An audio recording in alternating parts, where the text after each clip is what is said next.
Алла тағала бір адамды бұл жаңа қиссада итке теңеген, тілін салақтатқан ит сияқты деп. Жалпы осы қазақтың сөз мысалы құрастыруында итке теңеу ол өте төмен дәрежені білдіреді. Алла тағала Құранда бір нәрсені баян ететін болса, осы нәрседен біз сақтануымыз керек. Бұл Мұса алейхиссаламның уақытында болған оқиға.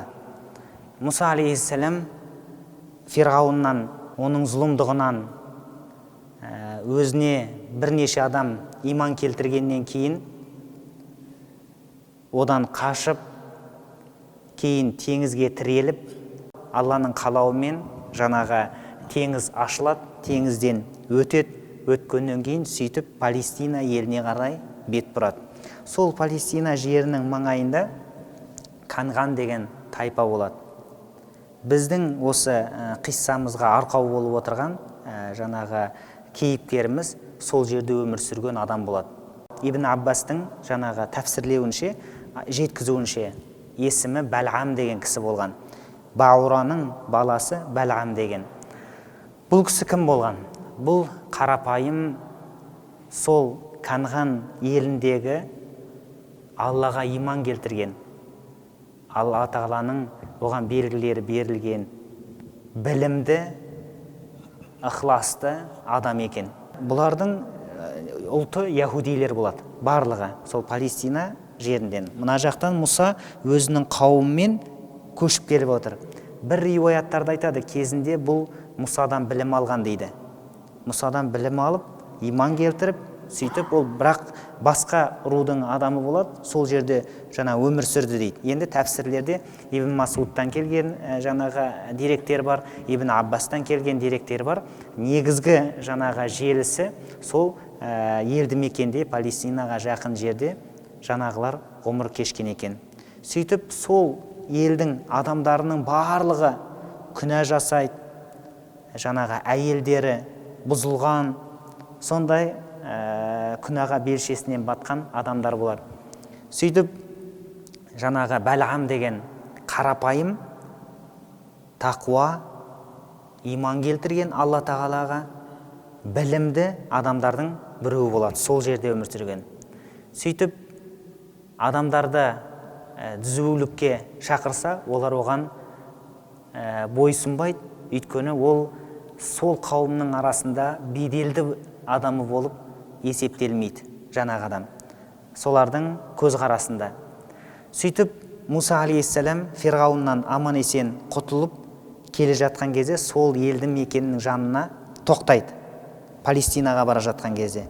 Сөйтіп Мұсаны көреді, Мұсаның жанындағы халықты көрген жаңа канғандықтар, жаңағы сол елді мекеннің яһудилері Бәлғамға барады да айтады, мыналар көп, және Мұса ол пайғамбар, бұлар оны білет пайғамбар екендігін, және оған иман келтірген адамдар екендігін білет. Сөйтіп тұрып айтады, ей Бәлғам дейді, сен біздің арамызда иман келтірген адамсың ғой, Алла тағала сенің тілегіңді қабыл етеді, сен аналардың құрып кетуіне дұға қылшы деп айтады. Бұндай өтініш жасаудың себебі, ол адам жаңағы Бәлғам ибн Баура дұғасы қабыл болатын адам екен. Бір риуаяттарда айтады, ол Алланың исміл азам дейді. Алла тағаланың есімдерінің ішіндегі бір ұлы есімді біледі екен. Соны атаған кезде дұғасы қабыл болып бірден орындалады екен. Соны халқы да біледі. Сөйтіп жаңағы келіп осындай ұсынысты айтқан кезде алғашында Бәлғам ибн Баура келісім бермейді. Олар пайғамбарға қарсы мен дұға қылмаймын дейді. Одан кейін күнәһар қауым яһудилер басқа айла табады, және шайтан оларға жәрдемдеседі. Сөйтсе Бәлғамның жүрегінің ішінде танымалдық деген, танымал болу, сұма, беделге ие болу деген жүрегінде сондай ниет, сондай үміт бар адамның бірі екен. сөйтіп тұрып айтады да, егер де сен солай дұға қылатын болсаң деп, ана кісілер басқа жағынан, дүние жағынан келеді. Біз саған дүние береміз, және біздің қауымның ішіндегі беделдісі, біздің қауымның ішінде дәрежең өсетім болады. Біз саған өзіміздің арамыздағы ең дәрежесі биік ретінде, адам ретінде біз сені мойындайтын боламыз деген сөзді айтқан кезде оның жүрегіне бұрынғы ұжып дейді, таңғалып, менің дұғам қабыл болушы деп жүргені. Сосын беделдің жолында біраз әрекет еткендігі осы жаңағы ұсынысы ол Бәлғамның жүрегіне жата кетеді. Сөйтіп жаңа тауды мекенге Бәлғам және соның қауымы шығып, Алла тағаланың жаңағы елшісіне, мүминдерге қарсы дұға қылады. Жаңағы иман келтіргеннен кейін, байқадыңыздар ма? Иман келтіргеннен кейін сөйтіп қарсы дұға қылады. Қандай қарсы дұға қылады? Жаңағы бір риуаятта айтады, тілі бұратылып өзінің қауымына қылады дейді. Сонда өзінің, мысалы, аналар құрысын десе, өзінің қауымынан бір адамдар құритын болады. Аналар мынандай болсын десе, өзінің қауымынан, яғни тілі күрметіліп, немесе тілеген нәрсесінің терісі өзінің қауымына түсіп атады. Сөйтіп осы қарсы пайғамбарға қылған дұғасы қабыл болмағаннан кейін, ол одан сайын Алла тағалаға қырсығып, сонда айтады, ендеше мен сендерге бұларды бұзатын бір жолды көрсетем дейді. Ол қандай жол деген кезде, біздің арамызда әйелдерді, қыздарды дайындаңдар дейді. Қандай? Біз жоғарыда айттық, сол жердегі елді мекеннің адамдарының барлығы бұзылған. Бұзылғанның ішінде барлығы бар. Зұлымдық, зина, әйел, жаңағы дердің бұзылуы, осылардың барлығы. Сөйтіп барлық әйелдерімізді, жаңағы бұзылған әйелдерді әдемілеп, киіндіріп, солардың арасына кіргізейік дейді. Кіргізіңдер дейді. Қалай дейді? Сонда бірдеңе сатқан болып дейді. Сөйтіп әрбір кірген солардың арасындағы әйел, егер қандай да бір еркек кіндікті адам оған қандай бір ұсыныс жасаған болатын болса, сол ұсынысқа жүріс-тұрыстарынан шақырып, соған келісіп, сөйтіп солардың арасын бұзыңдар дейді. Сөйтіп жаңағы сол Бәлғам ибн Баураның айтқан оларға деген жаңағы сөздерінің ұсынысынан олар келісіп, әйелдерін, бұзылған әйелдерді, қыздарды киіндіріп, әдемілеп, бірдеңе сауда жасатқан болып, Мұса алейхиссаламның қауымның арасына кіргізген екен. Сөйтіп әйелдер халықтың арасына кіріп, бірдеңе сатқан болып, көздерімен, жүрістерімен, жаңағы денелерімен әртүрлі қимылдар жасап, ер адамдардың барлығын фитнаға, сондай күнәлі іске тартады. Сөйтіп бір ер адам солардың арасынан қолын созған кезде, әйел адам да қолын созған екен. Сөйтіп қолынан ұстап алады.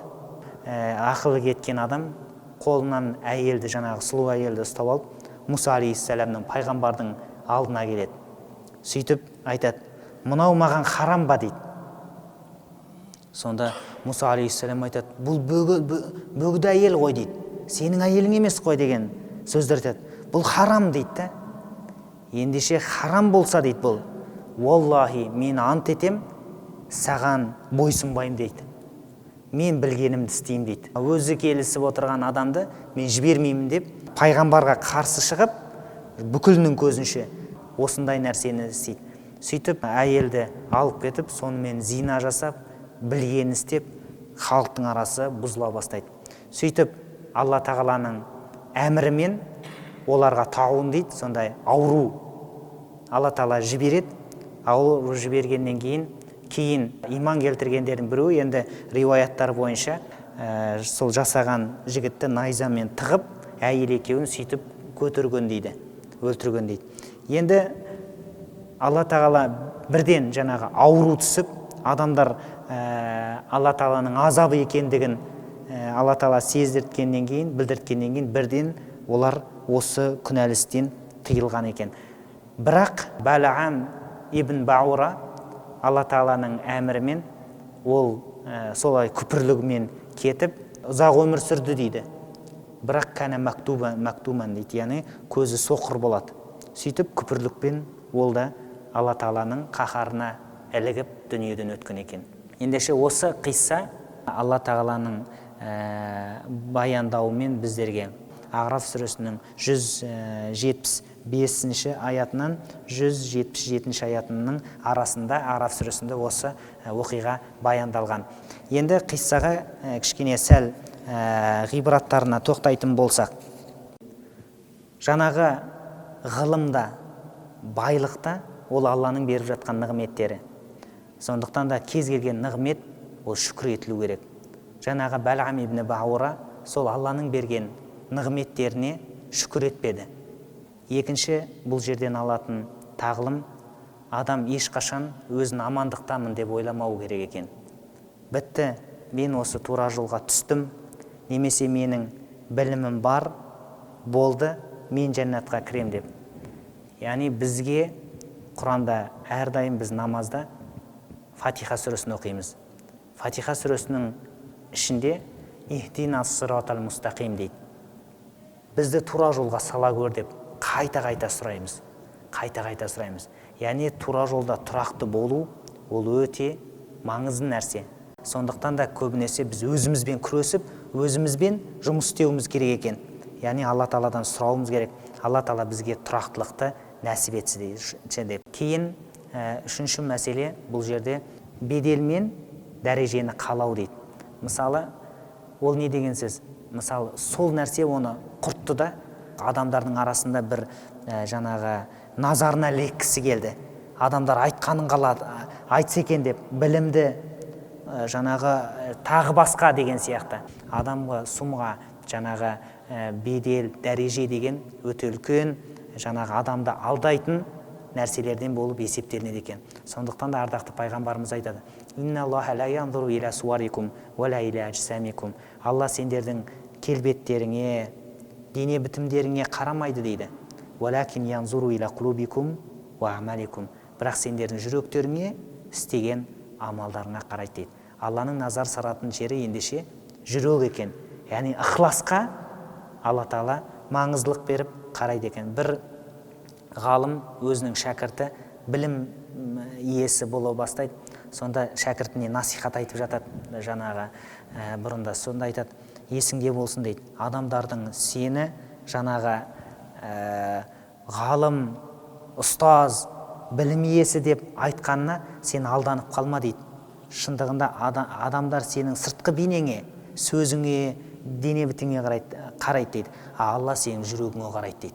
Көрдіңіз, сондықтан да осы нәрсеге көңіл бөл дейді. Тағы бір ғалым айтады: шындығында баласына жаңағы шәкіртіне өсиет етіп айтады: назар салушылардың ең төмені Алла болудан сақтан дейді.